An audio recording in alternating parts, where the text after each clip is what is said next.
Don't get cheesy. Baby Jello, Kawamalo.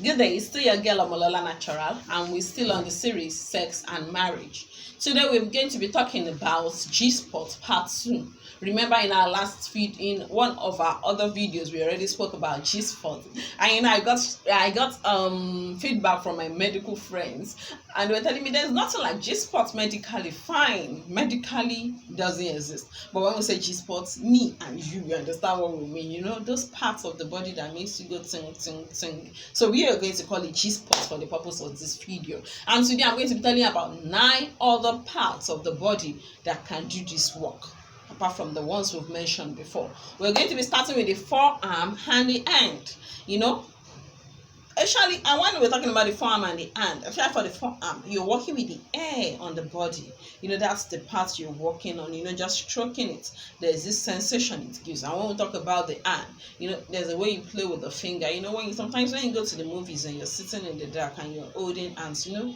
there are magic you can perform with your hand, that you start to remind your wife or your husband that no, after this movie, something must happen.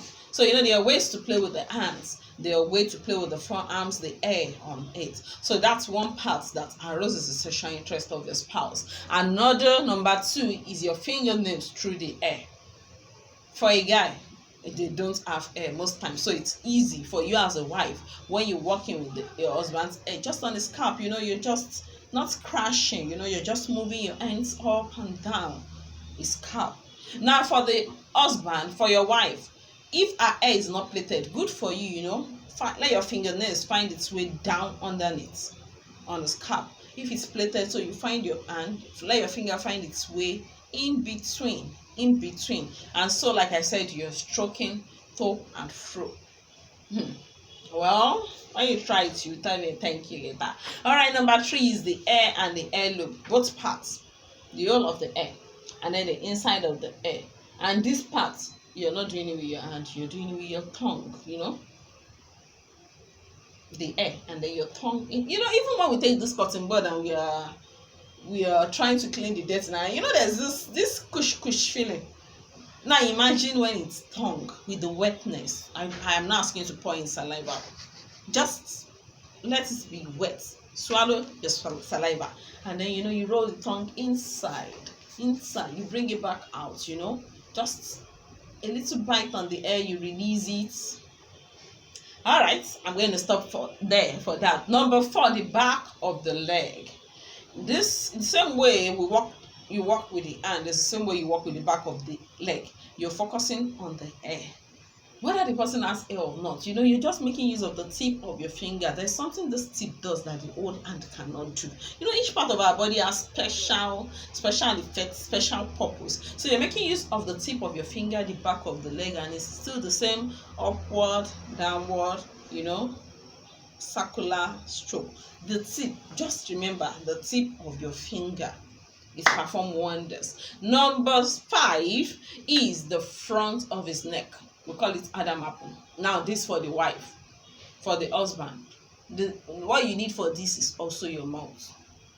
Whether he has the one that comes out or the one that is flat, just locate anything suckable there. You know, this middle of the neck, work on it as if you're sucking. You know, if with those that used to suck finger I didn't suck my finger, but I used to see people sucking finger. You know, when you suck finger when you're small, you know, you suck it as if your life depends on it, and that's the same way you handle this part. So if you didn't suck finger like me when you were small, you can learn. It's not too late to learn how to do that. Number 6, you remember the last video? Okay, not the last video, but one of our videos that we talked about how to kiss your spouse. It's part of a way to arouse. Now it's not kissing. Now it's about exploring his lips with your finger, you know, or her lips. You're just tracing your hand, or you're just, you know, you're not kissing. You're talking about sensitization. You understand? So now you're not doing the actual act. You know, you just try your tongue or your finger. You can use your finger and try her lips.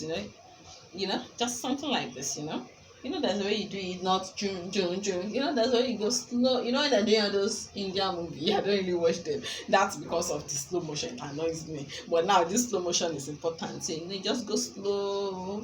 Just trace it works for both sex. You just trace your finger through the lips, you know. You can go up, But the lower lip is more sensitive. You can just go, you might be gisting randomly and then you're doing this. You're calling for trouble indirectly, You are waking up something indirectly, So that's another method to arouse the sexual interest of your spouse. Trace your finger through his or her lips. Now, number 7 is stroke below. Stroke is belly button. Yeah, you still need your tongue too, or belly button. English people call it navel. I like to refer to it as belly button. Don't mind me, but you understand what I mean. That's dot in between the stomach. All right. So your tongue. When I was growing up, the funny thing about this belly button, my mom used to tell me, let nobody touch it. Oh, if they touch it, that's where the air in your body is. If anybody touch it, the air will just come out and you will die. I had become an adult before I realized that it's actually not true. Okay, so now for your spouse, explore that place with your tongue, the belly button. The same circular movements, the same rolling movements. It does wonders. Now, number 8, the inner thigh. That inner thigh, still the tip of the finger, the middle of the thigh. In case you don't understand what I mean by inner thigh, the middle of the thigh, the tip of the finger. It's usually fleshy than every other side, so it's just stroking, and then for the husband, if it's your wife, while you're stroking, you're taking your hand upward as if you're moving to the vagina, and then you're taking it back. That expectation and cutting it. Oh, okay. Now for the wife, for your husband, the same thing, the inner thigh. You can extend it, let your hand go to the balls. Don't touch the penis. Just the inner thigh, the balls, then take it away. The inner thigh, the balls, you can give the ball a little squeeze, then take it away. You just focus on that inner thigh and the ball. All right. Now, number 9. The same sucking. Well, maybe those people that suck while they were small, maybe they were lucky. Yeah. But whether you suck, whether you're small, no, sucking is not one big thing to learn. I can even teach you right now. It works. It's finger, just any finger. Most time it's this finger. Just keep sucking it as if all the sweetness in this world. Suck it as if you're sucking it. Suck it as if you're sucking the finger. Just suck it deep. Suck as if it's sugar. Deep sucking of the finger. It does wonders. Now you cannot imagine combining 2 or 3 of these G-spots together. Sucking the finger and then letting your hand do one down the inner thighs or the forearm. It does wonders. Now I'm going to leave you with one question. What other zones have you personally discovered? I would like you to drop your comments. Share with others so that people can learn from you. Thank you for watching. Remember to like our page. Remember to follow us. Remember to subscribe. Remember to share. Tell your friends to tell another friend so that marriages can be better. Thank you. Don't get cheesy. Baby